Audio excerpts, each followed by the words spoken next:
गुरु ब्रह्मा गुरु विष्णु गुरु देवो महेश्वर गुरु साक्षात् परब्रह्म तस्मै श्री गुरुवे नमः। ओम अवताप प्रणाशिने आनंद धर्मूर्ते ज्ञान भक्ति प्रदायिने मातः तुभ्यं नमो नमः। जय मां।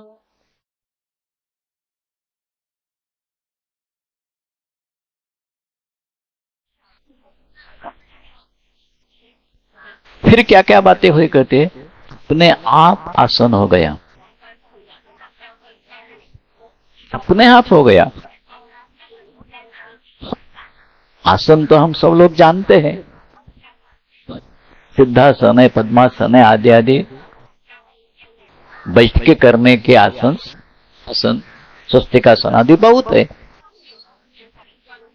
तो उसे हम करते हैं, उसे करना पड़ता है, जानते हैं पद्धति। हम पद्मासन कैसे करना हो तो इस प्रकार पाव है करते हैं, हाथ से उठाकर रखते हैं, इस आदि प्रकार। मां कहते हैं अपने आप आसन हो गया। आप कहेंगे आसन कैसे अपने आप होता है? हाथ से तो पाव इकट्ठे किए तो हाथ के कुछ इस हाथ से यहां तक इस प्रकार कुछ तो कुछ करना ही पड़ेगा ना।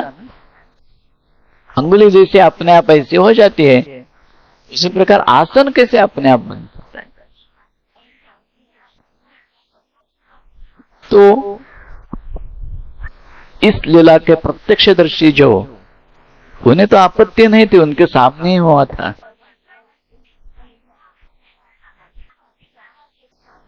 लेकिन वो प्रत्यक्षदर्शी अगर सामने नहीं होंगे हमारे, तो हम कैसे विश्वास करेंगे इस बात पर? कोई कहेगे आई विटनेस, चल हम कहते हैं, कोई कहेगा कि हाँ मैंने मेरी आंख से देखा है ऐसा, तब उसी के ऊपर विश्वास करके हम कह सकते हैं। जो विश्वास आ रहे है वो अगर आंखों देखा हाल कहता है तो उसी के ऊपर हम विश्वास करते हैं। तो इस लीला का प्रत्यक्षदर्शी समय जो थे ठाकुर को प्रणाम कर रहे, तब उसमें से तो कोई तो नहीं रह सकता अभी। प्रत्यक्षदर्शी तो ऐसा कोई नहीं कहता है कि अपने आप आसन हुआ, तो इसके ऊपर कैसे विश्वास कर सकते हैं? सिर्फ मां ही कर रही है, और वो भी ये जब बता रही है बातें, तब कुछ समय बीच में गया है। तो इसका एक मां तो जानती है ये बात कि आगे जाके किसके मन में ये शंका जरूर आ जाएगी। प्रत्यक्षदर्शी ने अगर कहा, जो विश्वास आ रहे उसने कि हाँ मैंने देखा है ऐसा कि अपने आप आसन होता,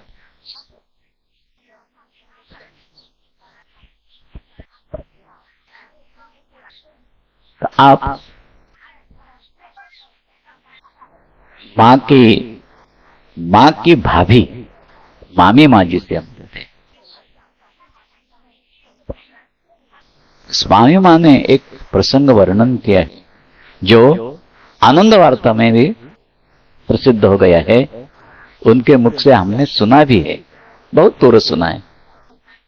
आनंद वार्ता में वो ही उन्होंने दिया है कि गंगा पर बजरा है, बजरे में मां है। वो कहती है पद्मासन आदि बिना हाथ स्पर्श करके हो रहे थे। बिना हाथ स्पर्श करके पद्मासन तो मुश्किल है, समझ नहीं पाएंगे हम। इस प्रकार उदास जी भी कभी कभी कहती थी, मां के शरीर में अगर कभी अस्वस्थता के लक्षण दिखाई पड़ते थे, वो कहती थी कभी कभी ऐसा आवाज होता था खट खट खट इस प्रकार, और कुछ क्रियाएं हो जाती थी अपने आप, और बस एकदम ठीक, बिना हाथ लगाए। ये भी तो ये हो सकता है, क्योंकि खिलौना जैसा हम जैसा चाहे वैसा हाथ में लेके उसे हिला सकते हैं। खिलौना स्वयं नहीं समझेगा, तो ही समझेगा किसी ने उठा के हिलाए बगैर मैं हिल नहीं सकता। इस प्रकार शरीर जिसने खिलौना करके धारण किया है,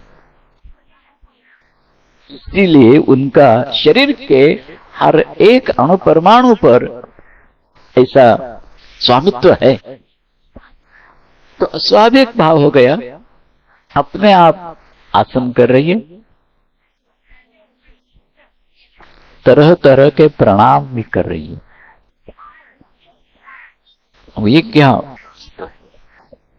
प्रणाम तरह तरह के? हम प्रणाम तो ठीक है, कभी हाथ जोड़कर प्रणाम करते हैं, कभी साष्टांग दंडवत करते हैं, चरण छूकर प्रणाम करते हैं। विभिन्न प्रकार की प्रणाम की प्रणालियां है। लेकिन विभिन्न प्रकार के प्रणाम हो रहे थे, तो विभिन्न प्रकार के इसमें एक भाव जरूर है, प्रणाम। प्रणाम हो रहे हैं, ये बात। प्रणाम का अर्थ ही है पूर्ण रीति से शरणागत। न मैं इति नमः। नमस्कार जो है, मैं कुछ भी न हूं, मेरा कुछ भी नहीं है, ये प्रणाम है। तो विभिन्न प्रकार से इसका मतलब यही है कि ये ही भाव के संबंध में विशिष्ट प्रकार के भाव कि मैं जिससे मैं मेरा व्यक्तित्व समझता हूं, वो व्यक्तित्व है नहीं, अस्तित्व में ही नहीं है। और ये अनस्तित्व की भावना अस्तित्व को लेकर ही रहेगी। विभिन्न प्रकार का अस्तित्व रहता है, तो विभिन्न प्रकार का अनस्तित्व भी रहेगा।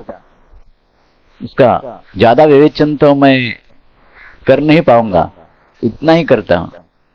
अस्तित्व विभिन्न प्रकार का रहता है जीव का, इसीलिए अनस्तित्व के भी विभिन्न प्रकार होते हैं, और उसी के अनुसार प्रणाम के भी विभिन्न प्रकार है। तो विभिन्न प्रकार के प्रणाम हो रहे हैं और देख रहे थे सब जो साथ में हैं, यानी बहन, दामाद, भोलानाथ जी, परिवार के लोग और मंदिर में आए हुए अन्य लोग भी सब देख रहे थे।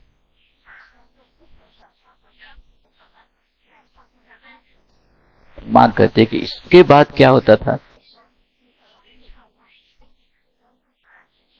सबके सामने पहली बार ये अपनी अवस्था का दर्शन हो गया, प्रदर्शन हो गया। और इसके बाद ईश्वरीय भाव का दर्शन, श्रवण और स्मरण से भी फिर से ऐसी अवस्था हो जाती थी। काली मां को प्रणाम करते समय अवस्था आ गई, तो फिर ईश्वरीय भाव का सिर्फ स्मरण हो जाएगा, तब भी सब अवस्था होने लगती। कोई ईश्वरीय भाव में है, बात कर रहा है भगवान की, अथवा इस प्रकार का गान गा रहा है कि जिसमें वो भाव खचाखच भरे हैं, तब भी ऐसी अवस्था अपने आप हो जाती थी। ये दिखा रही है मां। हम कीर्तन में समाविष्ट होते, भावपूर्ण कीर्तन चलता है, कुल चलता है, लेकिन ईश्वरीय भाव में हम जा नहीं सकते। ज्यादा से ज्यादा वो स्वर इतना मीठा है, वो लय कैसे अद्भुत लय में गा रहा है, उसी के साथ झूमेंगे हम, और इसी को हम समझेंगे हम तन्मय हो गए कीर्तन में। नहीं, माया दिखा रही है। इसी के साथ ये फिर से भाव प्रकट होते थे, माने सब कुछ अपने आप, आसन भी सब कुछ अपने आप।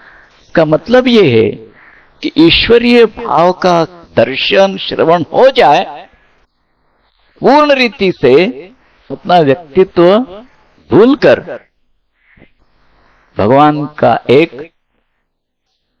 हाथ का यंत्र, परमहंस ठाकुर जो कहते थे हमेशा, मैं यंत्र हूं, मां आप यंत्री है। वो अवस्था अगर सिर्फ ईश्वरीय भाव के दर्शन से, श्रवण से अगर उत्पन्न हो जाए, वो ही यथार्थ में कीर्तन का श्रवण है, भगवान का दर्शन है। वही के लिए एक ही वजह है कि जो यहां तक हमें जाना नहीं देती है, वो है हमारे अंतरंग की कामनाएं। जब तक कामनाएं हैं तब तक मैं भी अस्तित्व में हूं, पृथक रूप से भगवान से, तब तक ये भाव उत्पन्न होगा ही नहीं। ये सब भाव मां इसलिए दिखा रही है, असल में क्या होना चाहिए। करीब एक महीना रात में मां बैठती थी, विभिन्न प्रकार के ऐसे आसन हो जाते थे। कभी कभी ये सब होने के बाद हरि बोल ऐसा कीर्तन भी निकलता था। ना भी नहीं, विशिष्ट प्रकार से घूरना, घूमने लगता है अपने सभोताल में। आप ये होता है तब कभी कभी सांस बंद हो जाता था, जैसे प्राणायाम में कुंभक करते हैं ना, उसी प्रकार कुंभक की तरह रोक जाता था।